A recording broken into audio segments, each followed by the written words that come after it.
Hey boys and girls, it's Miss Goodrich with your reading and writing instructional video for the week of May 18th through 22nd. So this week we are continuing our science research paper. Last week you gathered information about a topic, specifically a science topic.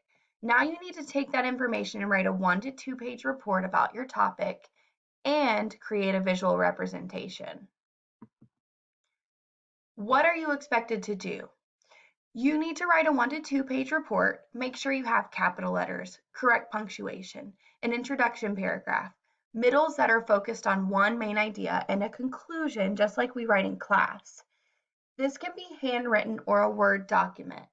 When you're planning out what you're going to write, you might not be doing BMME. You might have a couple of extra M's in the middle to make sure that it's long enough and that you're able to include all the information you want to. So it might be closer to a BMME or 4 middles.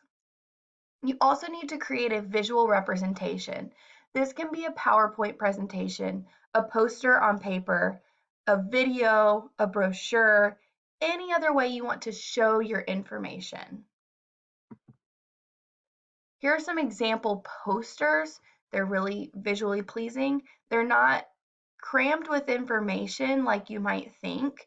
Whoever created these posters didn't take their writing piece and just write their writing piece onto the poster. They really took it, they made visuals, they made pictures, diagrams, and that's what I'm going to be looking for. So how will you be graded? Remember, it's a science, reading, and writing grade. So here's the rubric that I will be grading you off of. It is out of 50 points. So you can just get a couple of points as long as you have a science-related topic.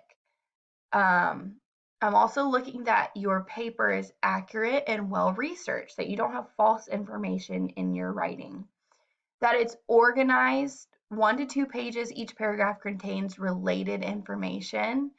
So you have main ideas for your middles. That's super important. It uses good 4th grade writing conventions. These are what we mentioned before: capital letters, punctuation, spelling.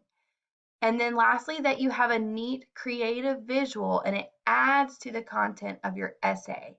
So like I said, you don't just take your essay and copy it down onto a poster, but really that you have a visual that represents the information you've provided for me. And then like I said, that will be out of 50 points.